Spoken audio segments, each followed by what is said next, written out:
ഉപയോഗിക്കുന്നത്, ആനിമൽ ടെസ്റ്റിന് വേണ്ടിയിട്ട് ഉപയോഗിക്കുന്നത്. അപ്പോൾ ഇത് LD50 എന്ന് പറഞ്ഞാൽ ലിത്തൽ ഡോസ്.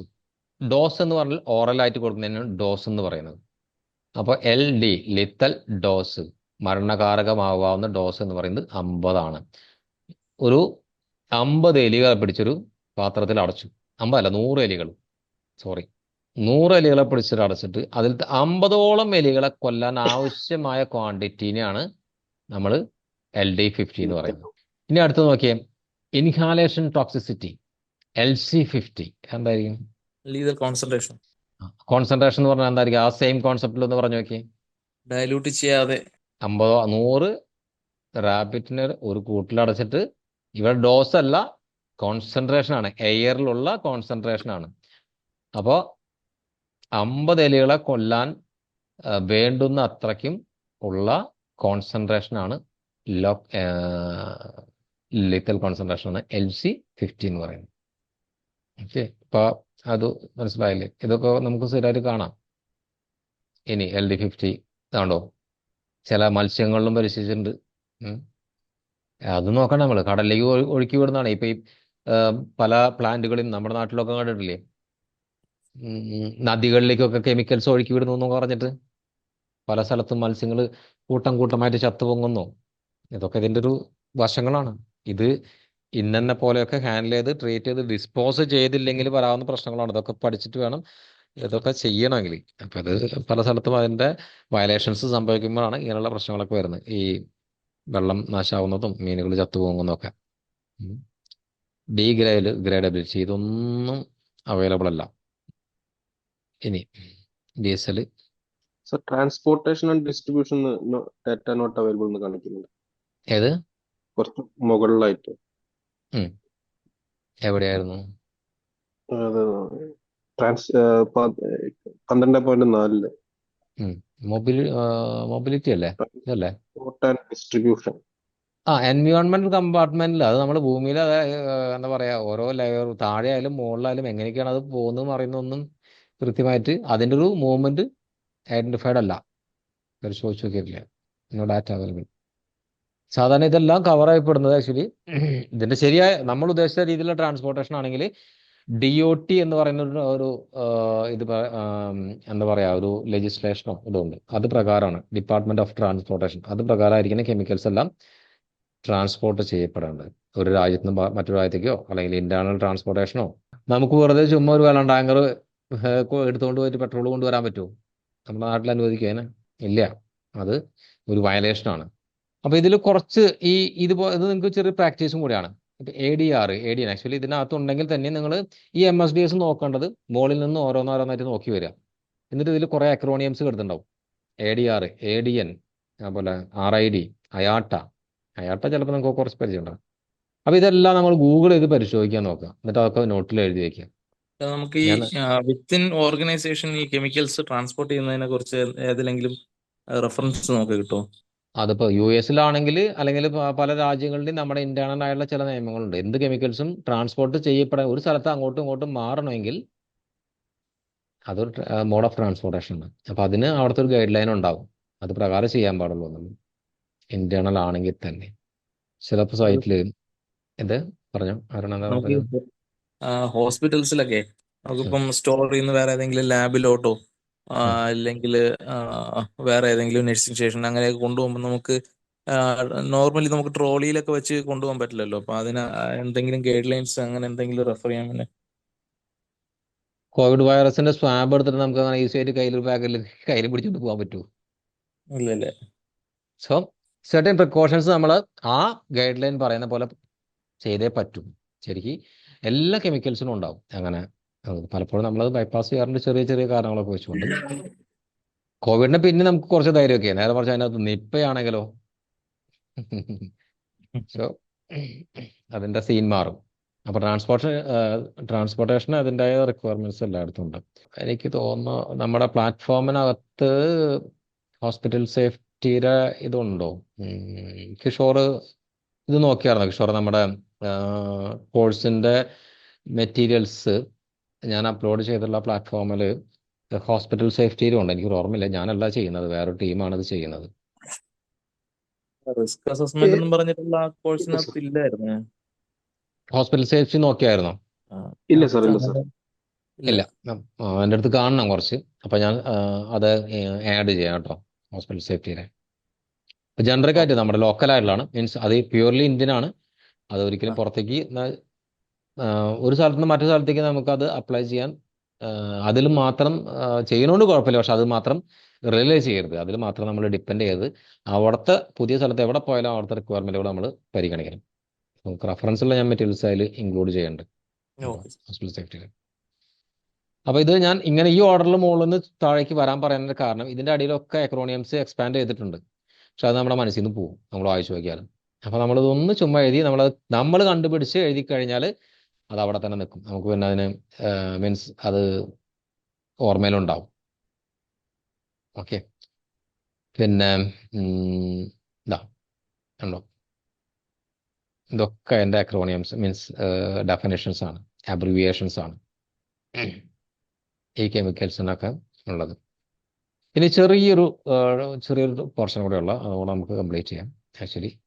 ഇനി ഇതിൻ്റെ ചില മറ്റു വശങ്ങൾ കൂടെ ഉണ്ട്, അതുകൂടെ ഒന്ന് ഡിസ്കസ് ചെയ്തിട്ട് നമുക്ക് ഇത് വൈൻഡപ്പ് ചെയ്യാം. എന്ത് കെമിക്കൽ എന്തൊക്കെ നമ്മൾ എവിടേക്കൊക്കെ എക്സ്പോസ്ഡ് ആയാലും നമുക്ക് ചില പ്രത്യേകതകളുണ്ട്. ഒരു ഡിഫൻസ് മെക്കാനിസം ഉണ്ട് ബോഡിക്ക്, ഹ്യൂമൻ ബോഡിക്ക്, അല്ലേ? എന്തൊക്കെ ഡിഫൻസ് മെക്കാനിസം ആണ് നമ്മുടെ ശരീരത്തിനകത്തുണ്ട്? സ്നീസിങ്, കഫിങ്, വോമിറ്റിംഗ്, ഉം.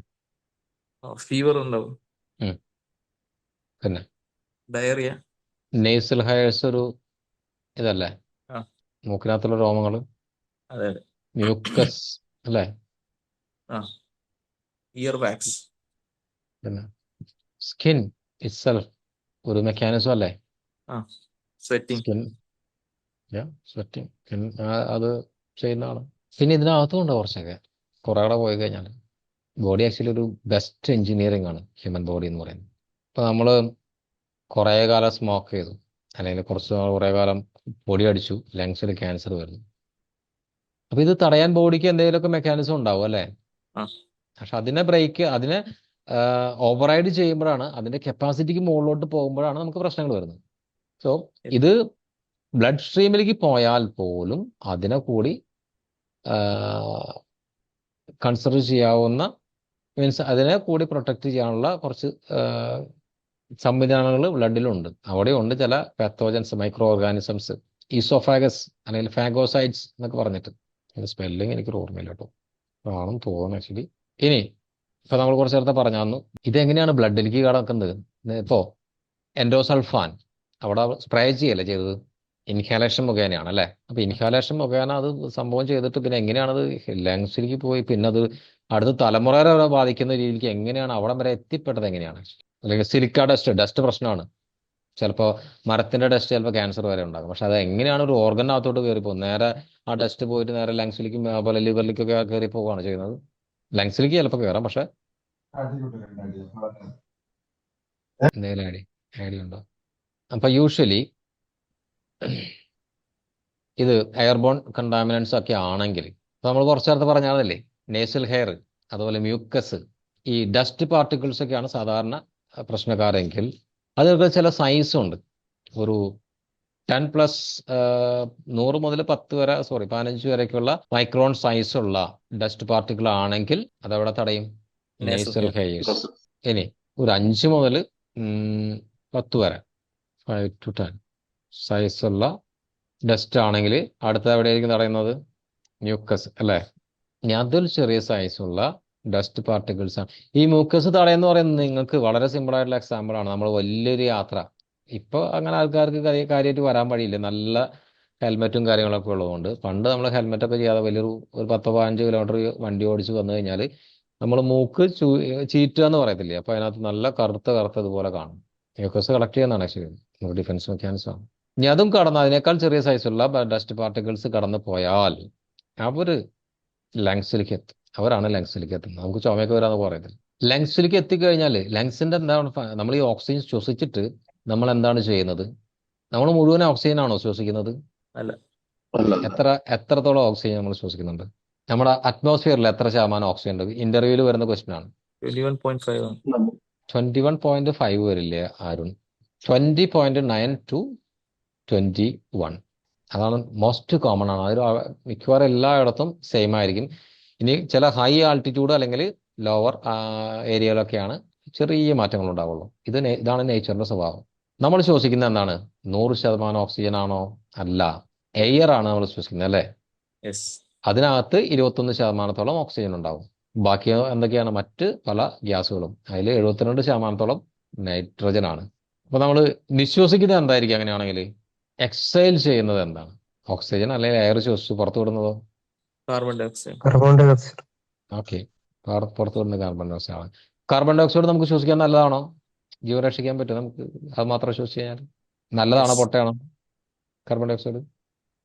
ഓക്സിജൻ പ്രസൻസ് ഉള്ളിടത്തോളം നമുക്ക് യൂസ് ചെയ്യാം. ഉം, കാരണം നമ്മൾ ഒരു ഫസ്റ്റ് എയ്ഡ് കൊടുക്കുമ്പോഴത്തേക്ക് നമ്മൾ കൊടുക്കുന്നത് കാർബൺ ഡൈ ഉം, ഓക്സൈഡ് ആണ്. ഉം. അപ്പൊ എങ്ങനെയുണ്ട് ആൾക്ക് ജീവൻ കിട്ടുന്നത്? Carbon dioxide actually toxic ആണ്, ആക്ച്വലി നോട്ട് ഗുഡ്, ഹസാർഡസ് ആണ്. നമ്മൾ മൗത്ത് ടു മൗത്ത് CPR കൊടുക്കുമ്പോൾ മറ്റൊരാൾക്ക് ജീവൻ കിട്ടുന്നത് അതിന്റെ ഒരു ചെറിയ ഇതുണ്ട്. നമ്മൾ ഈ എക്സൈൽ ചെയ്യുന്നതും എയർ തന്നെയാണ്. എയർ തന്നെയാണ്. അപ്പൊ നമുക്ക് ഓക്സിജൻ നമ്മുടെ ശരീരത്തിന് വേണ്ടേ? അപ്പോൾ ശ്വസിക്കുന്നത് ആവശ്യത്തിനുള്ളത് എടുത്തിട്ട് പുറത്തേക്ക് വിടും. അതായത് ഒറ്റ ശ്വാസത്തിന് നമ്മൾ ഏകദേശം ഒരു ഹ്യൂമൻ കൺസ്യൂം ചെയ്യുന്നത് 5 മുതൽ 6% ഓക്സിജനെ നമ്മൾ എടുക്കുന്നുണ്ട്. ബാക്കി എക്സൈൽ ചെയ്യുന്നതിൽ 14 മുതൽ 15-14% ഓക്സിജൻ പിന്നെയും അതിനകത്തുണ്ടാവും. സോ അതാണ് മറ്റാളെ രക്ഷപ്പെടുത്തുന്നത്. അത് മറക്കാതിരിക്കുക. പിന്നെ നമുക്കൊരു മിക്കവാറും ഒരാൾക്ക് നമ്മുടെ ബ്രെയിന് നിലനിൽക്കണമെങ്കിൽ ഒരു 5 മിനിറ്റിൽ കൂടുതൽ ഓക്സിജൻ ഇല്ലാതെ സസ്റ്റെയിൻ ചെയ്യാൻ പറ്റില്ല. 5-6 മിനിറ്റ്. അത് കഴിഞ്ഞ ബ്രെയിൻ കോമ സ്റ്റേജിലേക്കോ ഇതിലേക്കൊക്കെ പോകാം. പിന്നെ കംഫർട്ടബിൾ ആയിട്ടുള്ള ബ്രീത്തിങ് റേഞ്ച് അല്ലെങ്കിൽ ലെവൽ, ഓക്സിജൻ ലെവൽ എന്ന് പറയുന്നത് 19.5 മുതൽ 23 ആണ്, 23.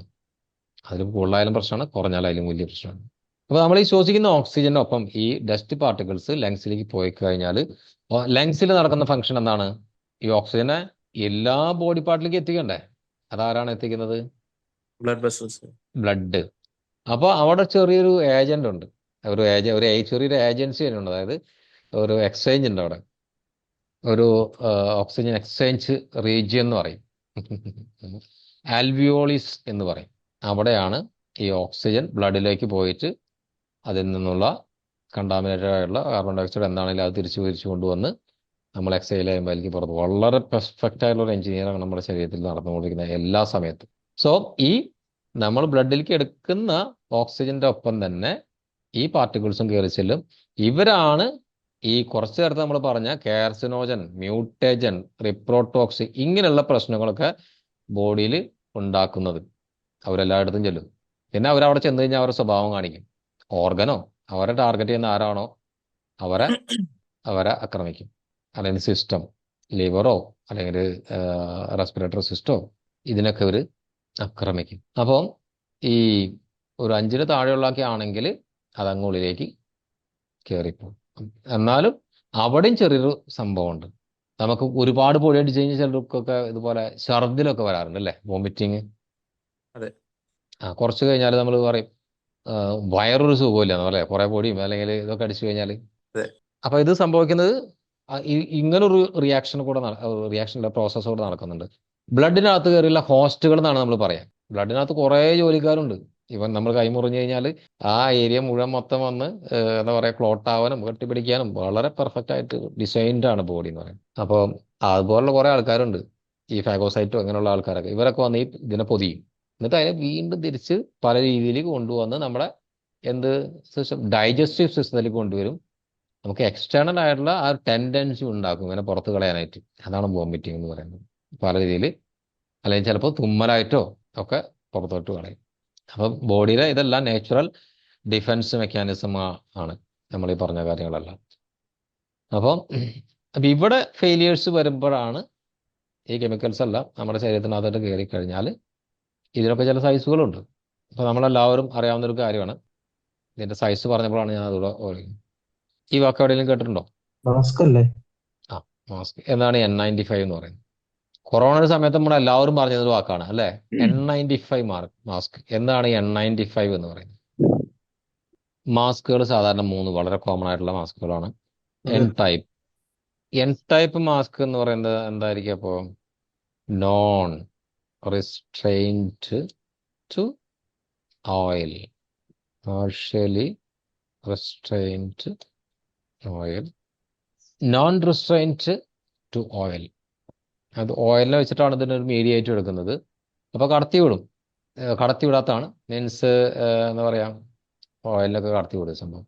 അതുപോലെ റിസ്ട്രെയിൻ ചെയ്യാന്ന് പറഞ്ഞതാണ് തടയുന്നത്, ഓയിലിനെ തടയും. പിന്നെ പി എന്ന് പറയുന്നത് ഓൾമോസ്റ്റ് പാർഷ്യലി റിസ്ട്രെയിൻഡ്, തടയും, പെൻട്രേഷൻ തടയും. പിന്നെ ആർ എന്ന് പറഞ്ഞാൽ റിസ്ട്രെയിൻഡ്, കംപ്ലീറ്റ്ലി തടയും. അപ്പോൾ N95 എന്ന് പറയുന്നത് എന്തായിരിക്കും അപ്പോൾ? 5 നോൺ ഓയിലാണ്. N എന്ന് പറയുന്നത് ഡിനോമിനേറ്റ് ചെയ്യുന്നത് നോൺ റിസ്ട്രെയിൻ ടു ഓയിൽ. അപ്പോൾ 95 എന്തായിരിക്കും? 95% ഫിൽട്രേഷൻ എന്ന അതാണ് ഈ മാസ്ക് കൊണ്ട് നേടുന്നത്. ആക്ച്വലി 95% ഫിൽട്രേഷൻ, ആ എയറിനെ അവർ അരിച്ചെടുക്കുന്നു. അത്രയ്ക്കാണ് അതുകൊണ്ടുള്ള പ്രൊട്ടക്ഷൻ ഉള്ളത്. അപ്പോൾ N ടൈപ്പിൻ്റെ N95ൻ്റെ ഫിൽട്രേഷനാണ് 95%, സോറി, ഫിൽട്രേഷൻ. ഇവിടെ ആണെങ്കിൽ സാധാരണ ഒരു വാല്യൂ എന്ന് പറഞ്ഞാൽ 99.97 ഒക്കെയാണ്.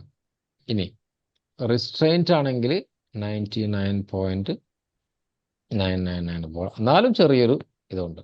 അപ്പോൾ പലപ്പോഴും നമ്മുടെ MSDS തന്നെ പറയും use N type mask or P type, sorry mask അല്ല, റെസ്പിറേറ്റർ എന്നാണ് അതിന് പറയാം കേട്ടോ. നമ്മളത് തെറ്റിദ്ധരിക്കരുത്, എപ്പോഴും മാറരുത്. ഞാനത് നമ്മുടെ കാറ്റലിസ്റ്റ് ഉണ്ടോ നോട്ടെ.